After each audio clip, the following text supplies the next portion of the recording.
Hi, I'm David Longinotti. In this presentation, I describe a theory on the phenomenal imagery of consciousness. Inferring the brain's organization for sensory and mental imagery is a problem of reverse engineering. What are the necessary components and how are they connected? There's little chance of answering these questions correctly if one starts with an erroneous account of qualia. So I begin with the hard problem, then infer how the brain employs the postulated source of qualia to produce experiential imagery. Finally, I use the resulting model to explain some phenomena, mostly pathologies. The predominant view of qualia is that they're realized by a causal pattern of events comprising information processing, the sort of thing a computer does. But that would entail distributed causation, which is not observed in the macro world of neurons and computers, where the locality principle prevails. In this billiard ball illustration, the token collision at space-time location C follows a prior sequence of collisions, but the type of kinematic event that occurs at C is determined only by what exists then and there. Similarly, in Turing's conception of a computer, the next state is fully determined by the current state and input to that state. Locality is evident in laws of physics which contain no spatial or temporal gaps between causes and effects. Another problem with information processing theories of qualia is that a phenomenal experience is significantly different in kind from its subvenient base. Changes in kind don't result from the formal manipulation of symbols. They are due to localized micro-events, like chemical reactions or energy transductions.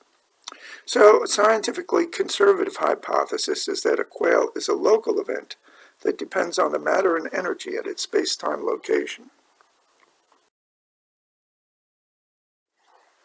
Some 200 years ago, Miller observed that the type of feeling he experienced by stimulating a nerve in his finger depended on the particular nerve he triggered, not on the manner of stimulation. Modern studies show similar results. Local brain stimulation can cause qualia of different types, depending on the neural tract. Furthermore, the perceived intensity of the resulting experience is proportional to the neural energy induced in the relevant fibers. Qualia can be caused by stimulation that carries little or no information.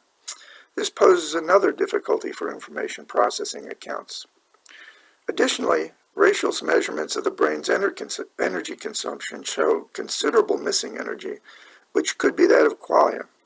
Hence, qualia appear to be the product of an energy conversion. What about subjectivity in the dreaded homunculus? A type of energy would not be objectively observable if it could not escape its origin, like photons that are trapped by the gravity of a collapsed star. Qualia would be thermodynamically confined to their source if, by converting action potentials to qualia, the source of qualia avoids damage from the neural impulses. Preventing an increase in entropy is a thermodynamic effect that, nomologically, must be compensated by the expenditure of energy.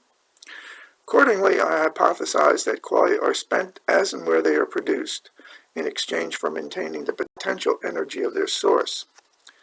This entails that qualia are detected by their source, which makes a homunculus unnecessary. As described by Merleau-Ponty, the phenomenology of seeing a blue sky accords with this account. He maintains that his relationship to the blueness is not that of an observer to a thing observed. The feeling makes itself known to him as part of his being.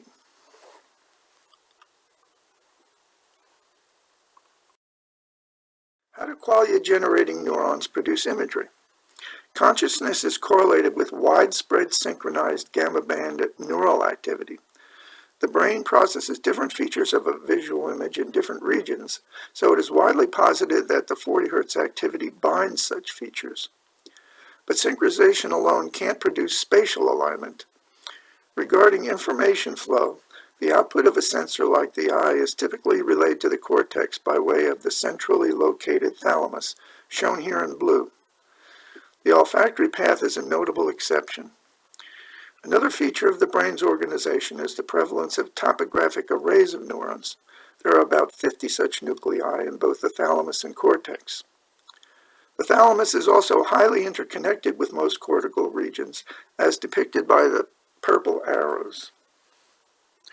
This anatomy suggests that experiential images are produced in topographical maps of qualia-generating neurons, as this would provide spatial bonding by a straightforward physical mechanism. Where are the qualia maps located? As noted, the thalamus and cortex are highly interconnected, and stimulation of either can cause qualia. But removal of large chunks of the cortex does not terminate consciousness, while just small lesions in certain portions of the thalamus or brainstem can result in a coma-like state. Most anesthetics appear to perform their function by chemically suppressing these same subcortical locations. From these and other observations, plus the connectivity previously described, I infer that the qualia maps for phenomenal imagery are in the thalamus, and that the content of mental imagery is provided by topographical maps in the cortex. Are there separate maps for phenomenal sensory and mental imagery? Sensory input can interfere with phenomenal thoughts, as when one says, "It was so loud, I could not hear myself think." And when Penfield induced experiential episodic memories by stimulating the cortex, the mental imagery didn't replace the prior sensory imagery, but was overlaid on it. Furthermore, one qualia map per mode is presumably more biologically efficient than two. So it appears that one thalamic map per sensory mode is used for both sensory and mental imagery, and from the phenomenology, the sharing is realized in the time domain. We don't experience our visual thoughts as occurring in part of our sensory field. Here I show the emerging model to this point and elaborate the phenomenology a bit. The qualia maps for all sensory modes except smell are located in the thalamus and receive topographically organized information from both sensors and the cortex on a time-shared basis. Sensory images are more intense than the mental variety and are spatially anchored somehow, such that, unlike mental images, they are experienced as being fixed to an egocentric frame. Regarding the time-sharing schema, conscious imagery is apparently produced in discrete snapshots at a frequency of about 40 Hz, as this is the flicker fusion rate from movie frames. The gating of the cortical input to a qualia map would reduce its phenomenal intensity relative to sensory images. If gates occur at 40 Hz and each gate is open for 1 millisecond, just 4% of the neural energy on the cortical map would be sent to the qualia map. Additionally, the same gating pulse is apparently used to suppress the spatial anchor function. Research indicates that the gamma band impulses are sent from the thalamus. From the foregoing reasoning, I infer that the basic mechanism for phenomenal imagery is as shown here. Sensory input to a thalamic map is free-running, while cortical input occurs at a rate of 40 Hz. Thalamic impulses control the timing such that the spatial anchoring function for sensory images is suppressed, while cortical information is on the qualia maps. The net effect is to prevent the hallucination of mental imagery, a potential problem that arises from the time sharing of the qualia maps. I'll add more cortical functionality to the model in a subsequent chart.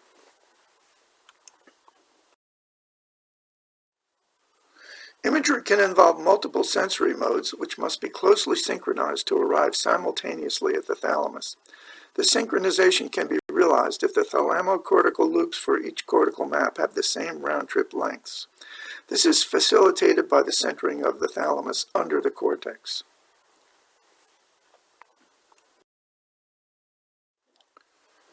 This slide shows more cortical functionality for explanatory purposes. The cortex receives the sensory information relayed by the thalamus and refines it with regard to features like color, shape, and motion, then sends the refinements back to the thalamus. The content of cortical images is determined by attention, which can be influenced by cortical operations like recognition and association. Importantly, with this architecture, attention can be directed to mental rather than sensory imagery. When that occurs, the organism thinks about its thoughts, a process that can be highly recursive as the system loops on the cognitive content it produces.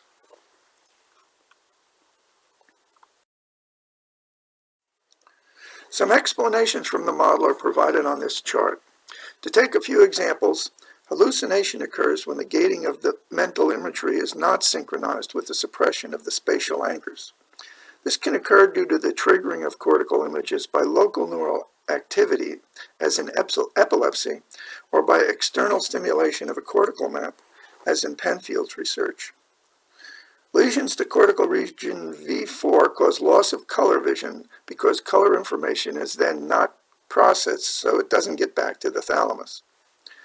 Blind sight results from damage to V1, which precludes cortical imagery from the affected region, but the thalamus still produces phenomenal sensory imagery, which can guide behavior subconsciously. The olfactory tract bypasses the thalamus because odors contain no spatial information.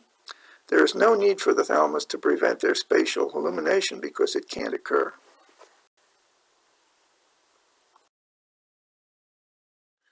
In summary, empirical studies support the claim that a phenomenal experience is a distinct form of energy generated by specialized neurons. This hypothesis provides for a theory of mental imagery that accounts for much of the relevant neuroanatomy and phenomenology, and that has considerable explanatory power.